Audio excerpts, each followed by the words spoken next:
I've been recording and producing videos for almost 8 years now, and I can honestly tell you that there's only really 3 things you need to think about in order to make an awesome video. You have great things inside of you that can be released through video, regardless of if you're using equipment like an Arri Alexa, a Sony a7S III, or just your old iPhone. If you focus on these 3 things, your story, lighting, and audio, you're going to have an awesome video, even if you have to cut corners on everything else. Now, I'm going to be going through a lot of equipment in this video, so I'll try to make sure that everything gets put in the description below. If you're interested in a review of anything that I talk about in this video, or you'd like me to go a little more in depth into anything, just drop it in the comments below and let me know you're interested. Good lighting will improve your videos 100 times more than a nicer camera or lens. Most people think that a lens with a lower f-stop or a nicer, more expensive camera body will improve the quality of their videos. But in reality, those 2 things won't even hardly make a difference if your lighting is still terrible. If you watch older TV shows and movies, you're going to see that there's not a lot of shallow depth of field or background blur. This is because they're shot on higher f-stops with smaller sensors in order to ensure that they could capture a crisp, sharp picture even on older technology. They didn't have nearly as nice of monitoring equipment like the first AC today would use to pull focus. And even after autofocus was eventually invented, it wasn't nearly as reliable enough as it would need to be to actually capture reliable footage. So instead of using the camera tricks people use now, like shooting on bigger sensors with lower f-stops, they had to employ other means of capturing professional images, the primary of which being their lighting. So the next time you watch an older TV show or movie, make sure you pay attention to how they're capturing a professional image even using older technology. And the primary way that they're going to do so is by pairing good lighting with high quality audio, all wrapped together with a compelling, enticing story that draws you in as a viewer. The most common lighting setup is known as 3-point lighting. It consists of a key light positioned off to the side of the subject, a hair light directly opposite of where the key light is to give a rim light along the side of my body, and then a dimmer fill light off to the side to bring up the shadow just a little bit to give a nice professional look. In this case, I'm using 2 Aperture 100Ds, one is my key light and one is my hair light, and then I'm bouncing light off of an acoustic blanket off to my side as a fill light to bring up my shadows a bit. This is how I shoot pretty much anything interview style or talking heads or anything like that. Anything in a studio environment, this is my go-to lighting setup. Now, obviously, I won't actually always have the hair light in the shot. Usually it'll be off to the side, but for a video like this that's about video production, having the hair light in the background is pretty on theme. How you position your key light is also really important for you to consider. You're going to position it off to one side of your subject, and the angle at which you position it is going to determine the shadows cast on the face. So in this lighting position, the light is positioned close to the camera, so there's very little shadow cast on my face right now. The only shadow is a little loop cast by my nose. So this lighting setup is called loop lighting. Now, as the light moves farther away from the main camera, farther to the side, you're going to see that there's a triangle that comes into view under my eye. That triangle is made by the shadow cast by my nose meeting the shadow on the side of my face. This is called Rembrandt lighting because this is the style of lighting that the painter Rembrandt would use to paint his portraits. This is a great way to set a dramatic tone, and personally, it's one of my favorite ways of lighting a subject. Now, as you move the light farther to the side, you're going to see that half of my face falls off into shadow. Half my face is lit and half is shadow. This is called split lighting because my face is split between the light and the shadow. Now, the lighting setup I'm using here, even though it is on the more budget-friendly end of the spectrum when it comes to lighting, it's still over $1,000 worth of lights, C-stands, and the bounce. But not to fear, you can accomplish a very similar look just using lights from around your house.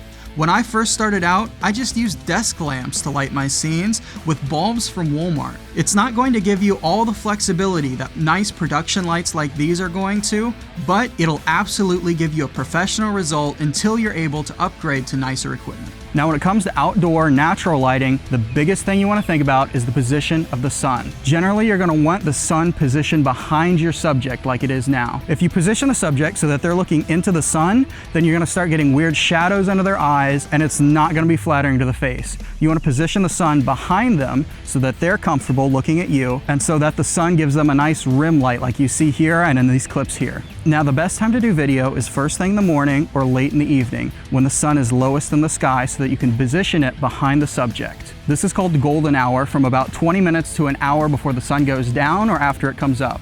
This is when you're going to get your best shots that are going to look absolutely fantastic. The worst time you can shoot is 12, 1, 2 in the afternoon when the sun is directly overhead. You're going to get weird shadows under the eyes and everything's going to look terrible. You can do it if you have to, but if you can, shooting first thing in the morning or late at night is absolutely going to give you the best experience and the best footage for your videos. Diffusion is a critical part of good lighting. Generally, when you just turn on a light, it's going to give you very harsh shadows, and that's going to be completely unflattering to the skin.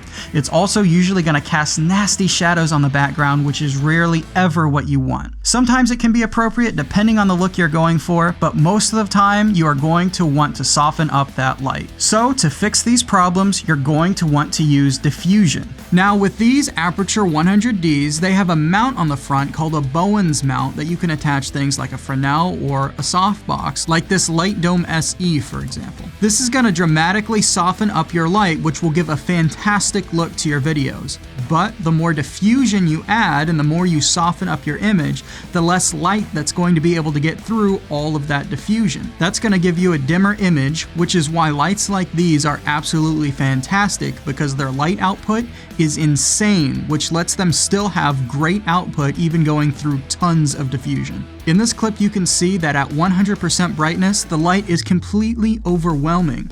But once you add 3 layers of diffusion like you can with this parabolic softbox, the light ends up being at a very reasonable level to record a scene like this. Now this softbox costs about $100, and a really nice one can be up to $200 to $400, but you do have some other options for diffusing your light as well. One of my favorites is to get a 5-in-1 reflector like this that you can pick up anywhere from $30 to $100 depending on the size. So this one, for example, is about $60 on Amazon. You can use it in studio environments like this to soften up your light, but you can also use it when shooting outside to soften up the harsh sunlight during the middle of the day like I was talking about earlier. And then you can also use it to bounce light around if you need to, which makes it a very versatile piece of equipment. The silver side is awesome because you can see I can reflect light straight back into my face from this other light, so as long as you have one light, you can move that light all around to continue shaping the light in your scene to light your subject. Probably the most versatile light that I own is the Aperture MC. Now, this little bad boy is good for just about anything. The light output on this is incredible. It's battery powered, so you can take it just about anywhere, and it's got magnets on the back, so you can just throw it up on anything metal. It's also got a 1/4-20 thread on the bottom, so if I ever need to mount it anywhere, usually I'll take one of these little ball joint things, and I'll screw this light right onto it, and then I can mount it to a C-stand or a light stand or anything I need. I've used these things to light car interiors, even to add some fill under cars, and for vlog style content because of its small size and great light output. I'm actually even using one to light this shot right now. It even comes with this awesome carrying pouch and even straight out of the box with some diffusion that you can attach to the front of it. That means it can make a perfect first production light for you to use as a key light or anything else that you need. You can pick one of these up for only about $100, which is a fantastic price for everything you're getting. From great light output to RGB control, so you can change the color of the light from green to purple or any other color you want. I also love throwing them in the background of a shot like this to add some color and dimension to my scene. This makes the perfect first light for the beginning filmmaker. Now the second big thing you're going to want to think about when recording your videos is your audio. Audio is absolutely the most important part of your videos. Just watch these 2 clips and tell me which one you would rather watch. You don't need all the newest fancy equipment in order to shoot awesome videos. You don't need all the newest fancy equipment in order to shoot awesome videos. In the first clip, the lighting looked fantastic, but the audio sounded terrible. It was just the internal mic inside of the camera and it did not sound good at all. And the second clip was the exact opposite. I just turned on the light in the room and the camera settings were a mess. But I used my Rode NTG3, a fantastic mic, to capture the audio, and it sounds fantastic. And I can tell you for certain that I would much rather watch the video with high quality audio rather than the video with high quality visuals. Now, of course, you want both parts to be awesome, but the point of this is to demonstrate that when it comes to investing in equipment and what you're going to put your time into learning about, your videos will be so much better if you've put that time and resources into your audio rather than the visual portions of your video like most amateurs do when they first start out. And I certainly did that when I first started out. The three elements of audio that you need to be thinking about for your videos are your vocals, your sound effects or Foley, and your music. So I'm just going to take the next few minutes to go over a quick 101 overview of how I capture professional, awesome sounding audio for my videos in these three areas. When it comes to recording people speaking, you have several options. What I prefer to do whenever possible is to boom a mic over the speaker. If I don't have a boom operator, then I'll just set up a boom pole with the mic on it attached to a C-stand. Then you position the microphone as close to the subject as you can without getting it in the shot. Ideally, you want to have the mic about 6 to 14 inches away from the speaker.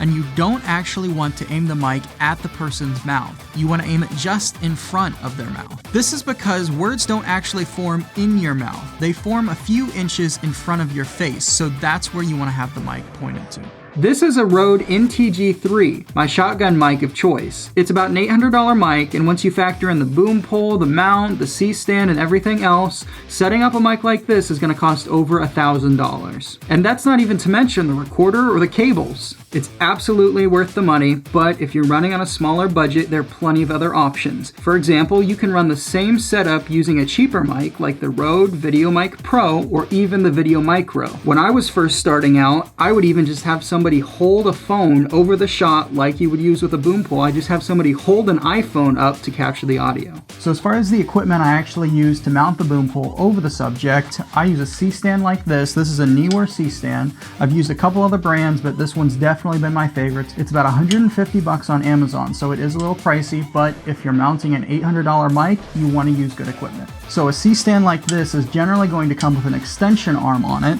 like what I'm using to mount this light back here. So this light just goes straight into this head right there, and then you can mount whatever you need to on it. I'm using one to mount my key light here, my hair light, and then pretty much every C-stand you're ever going to see is going to have one on it. But when I use it to boom a microphone, then I'm just going to take that extension arm off and use one of these things. And it's what's going to hold the boom pole on the C-stand.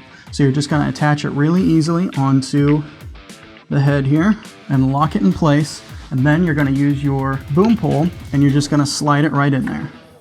So now you can see that boom pole is attached right to it and it's holding it very securely. Then on the end, I'm gonna have one of these. This is a shock mount. This is what the microphone's actually going to be attached to. So I'm gonna take my NTG3 and just snap it right into place with this shock mount. Now the NTG3 and most shotgun microphones are going to come with some kind of holder so that you can attach it to a boom stand or a mic stand or anything else. But those are gonna be pretty rigid. But with this, you can see that there's some play in the actual mount for the microphone to move around. Now the reason that would be beneficial is that if the mount is too rigid, then anytime that the C-stand or the boom pole gets bumped, you're going to hear that movement transferred into the microphone. But if you use a shock mount like this, then even little movements to the actual boom pole or C-stand aren't going to transfer onto the microphone. A shock mount like that is about $50. Now, this boom pole is a Neewer boom pole. It has a cable running through the entire boom to transmit the audio from the mic back to whatever audio recorder you're using.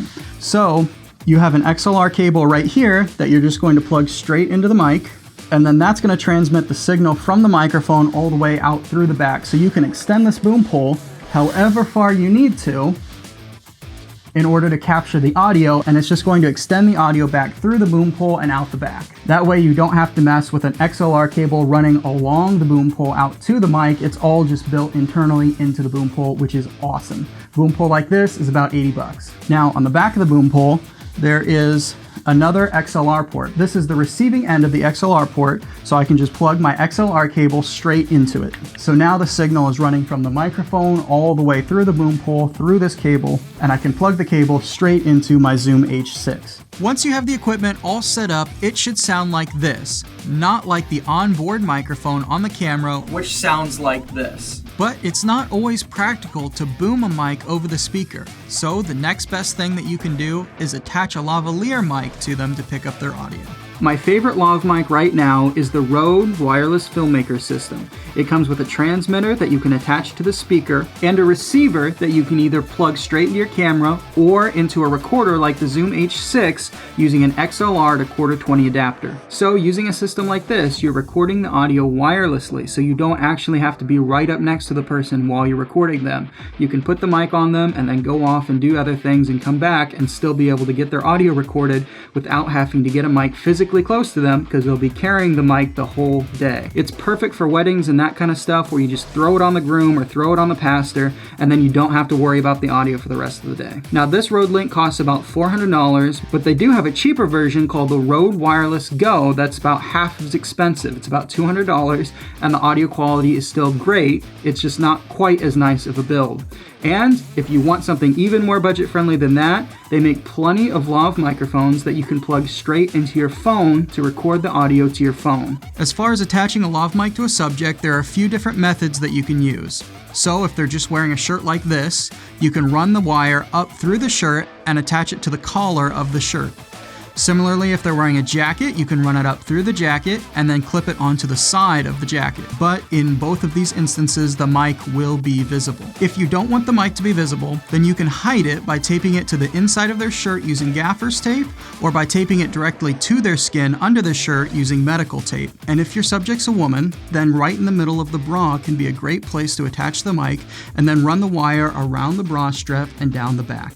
If you are going to mic someone like this, it's of course best to teach them how to secure the mic so that they can do it themselves. When attaching a mic under the clothes, you'll want to lay down a piece of tape where you want your mic to sit, and then tape your mic to that first piece of tape. You'll also want to loop the cable around itself once to create a little give, so that if the mic gets pulled on at all, it won't create unwanted tension on the cable. When using a lav mic, it's very common to get some scratching noises as the shirt moves around and as the individual moves around. This is one reason, in addition to minimally superior audio quality, that I prefer to use a boom mic like this, boomed over the subject. But of course, in some instances, this won't be possible, which will make the lavalier an awesome choice. But in many cases, it's actually best to do both if you can, so that you have a backup in case there's an issue with one of the audio recordings. In some instances, both a boom mic and a lavalier are not practical solutions for capturing clean audio. So for example, I recently had a job where I had to interview about 20 people giving presentations on manufacturing and producing. I didn't have another person there to boom the mic for me, and I only had about 30 seconds with each individual, so there wasn't time to attach a lavalier. I also wasn't going to be able to set up a boom pole on a C-stand like I normally would, because each interview had to be recorded in a different location. So I wasn't going to be able to pull them aside to a designated recording area like I would rather have done.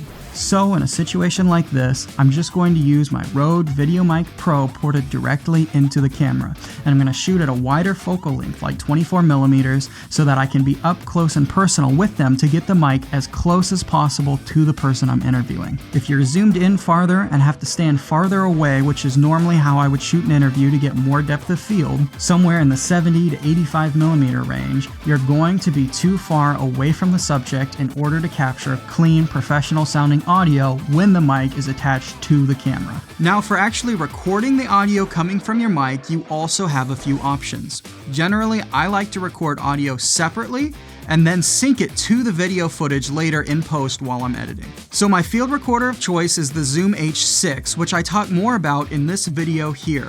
But if you don't need all of the features of the H6, the Zoom H1N or Tascam DR40X are also great options that are a little cheaper. Your other option, of course, is to port the audio straight into your camera, so just plug your mic straight into your camera. This can be great because it saves you a lot of time in post. You don't have to sync all the footage, and you don't have to keep all of the footage organized so that you know which audio tracks go to which bits of footage. But if you're using a mic like the NTG3 or any mic that needs an XLR input, you probably won't be able to port it into your camera unless you're using a much more expensive rig like an FX6 or something with XLR inputs on the body of the camera. So you'll need a recorder with XLR inputs like the Zoom H6 or Tascam DR40X in order to record those kinds of microphones. You're also going to want to consider the room that you're recording in. Now, a room like this is not ideal for recording because of the hard floors, high ceilings, and all the exposed drywall. There's a lot of audio bouncing around in here, and it's going to make your audio not as clean. Even if your subject is mic'd well, it's still going to be picking up all of that echo in the room, which is going to give you not nearly as nice of a recording. A room like this is much better for recording audio in because all of the hard drywall is covered by books. There's books on this wall and books on the wall over there. And so very little of the drywall is actually exposed. Instead, you have all of these books, which are great for absorbing sound. A great way to tell if a room is good for recording in acoustically is to just walk in and clap and then listen to the echo in the room. If there's a lot of echo, it's not a great room for recording because the audio is bouncing all around in the room. Whereas if the clap just falls completely silent and there's not a lot of echo in the room, then it's a great room because there's not a lot of bounce back in your audio. So if there's a lot of echo, then the room's gonna sound kind of like this. And if there's not a lot of echo, the room is gonna sound a lot more like this. If you need to improve the acoustics of a room and cut down on echo and bounce back in your audio, I really recommend acoustic blankets like these Producer's Choice acoustic blankets from Vocal Booth To Go and hanging them about a foot away from the walls on studio stands or C-stands in order to keep your audio from bouncing around. You can put them on the ground if you're shooting in an environment with hard floors, or if you need to, you can even hang it over the speaker. These sorts of things are awesome for shooting in a location that you don't have a lot of control over, because you can just set these up and make a whole little makeshift recording studio wherever you need to. Of course, if you're not ready to drop the $60 per blanket plus mounting equipment, that's totally fine. You'll be able to accomplish a very similar effect just using normal blankets or moving blankets, though it won't be as effective as using blankets like these that are specifically woven in order to absorb sound. The other two aspects of good sound design are Foley and music. Now, I did a whole other video on how to get good Foley and sound effects for your videos, so I'm going to go ahead and link to that right here, and I'm not going to repeat myself in this video. And when it comes to music, generally you're going to want to license your music from a stock website like Envato Elements, Artlist, or Epidemic. All of these sites have huge libraries of music you can use in your videos for a very reasonably priced licensing fee. Now, when I say that you need to focus on a story, I'm not saying that every video you make needs to be a short film or a movie. If that's what you're making, I'm sure you already know that the story is a central part of the video you're making. But what I want to emphasize here is the importance of story in any video that you make. The human brain is hardwired to enjoy a good story, so making sure that your videos tell a story can be a fantastic way of not only keeping your audience engaged, but also the most important part of making a professional video that immerses the viewer and evokes emotion. Ultimately, that should be the goal of every video that you make.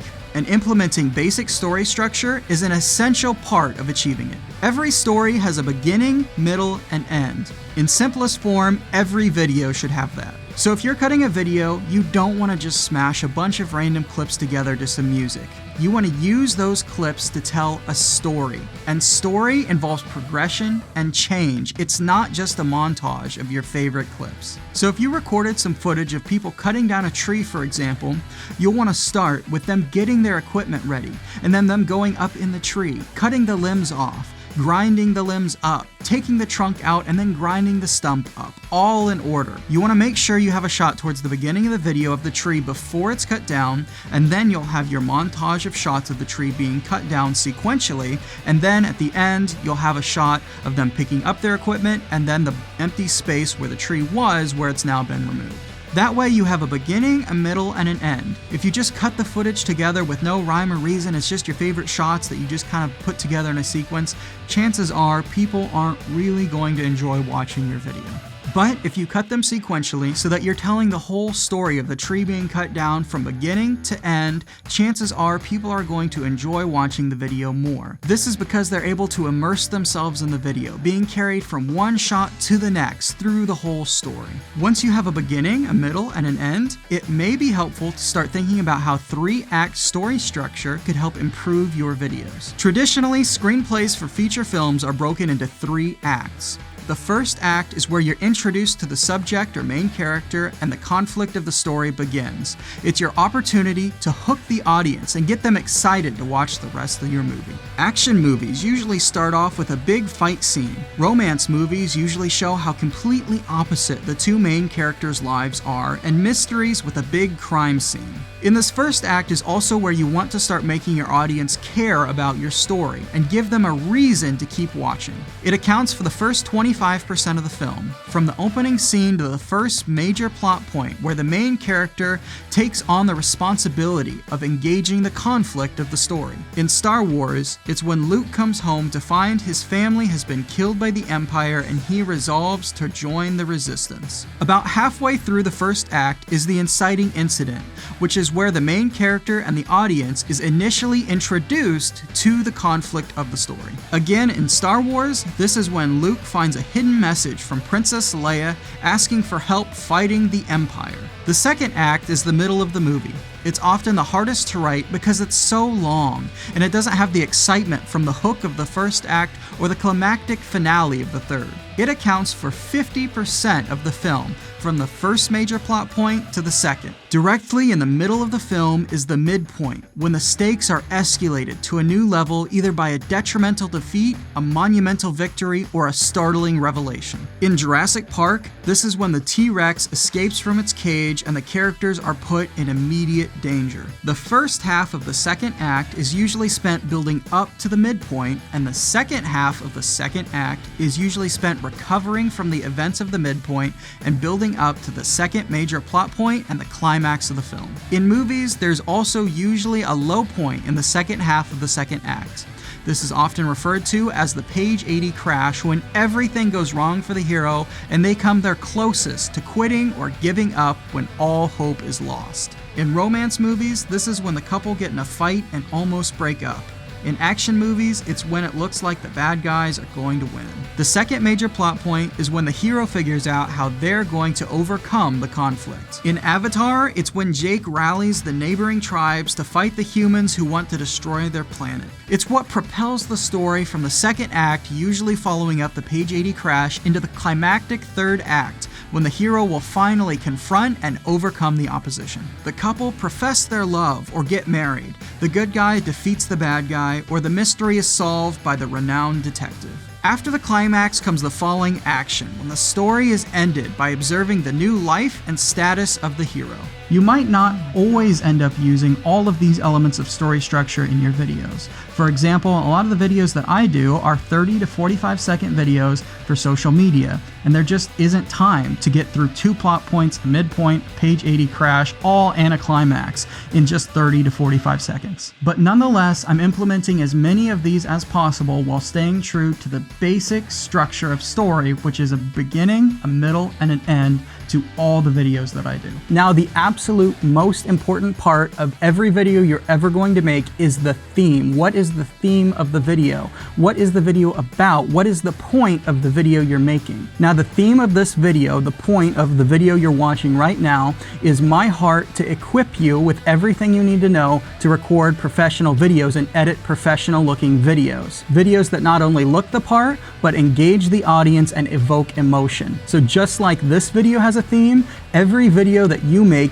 needs to have a theme. It's so easy to get caught up in the lighting, the audio, the lenses, the cameras, and the story structure, how you're structuring the story that you're telling, that you end up missing out on the overall theme of the piece. But ultimately, the theme or the point of the video has to determine all of the rest of it. The theme is what's going to determine how you tell your story. The theme and the point of your videos is going to dictate even how you light your videos. Are you going to light it so that there's more shadow shadows so that it creates a more dramatic feel and a dramatic tone? Is that going to better communicate your story, or would it be better to light the face and have little shadow so that the audience can connect right with the viewer without there being anything veiled in shadow? No matter what lights, camera, microphones you're using, you have to make sure that no matter what, you have a point to your video, and that point, that theme, your heart in making that video is being clearly expressed. There's of course so much more that can be learned about video production and filmmaking. I'm actually working on putting together some behind the scenes content of this video here for this channel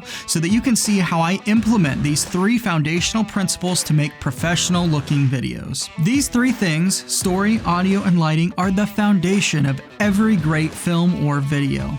And if you spend your time perfecting these areas before you drop the cash on an expensive camera, lens, or any other piece of equipment or software, you will be well on your way to making professional, Hollywood-looking images. My goal is to release you in everything you need to know in order to create powerful, immersive, and emotionally engaging videos that draw from the life and vision already inside of you. So if you're ready to start taking your work to the next level, I do hope that you'll subscribe and come along as I post 2 videos a week to YouTube and Facebook. Have a great day, and may everything you put your hands to prosper in the name of Jesus.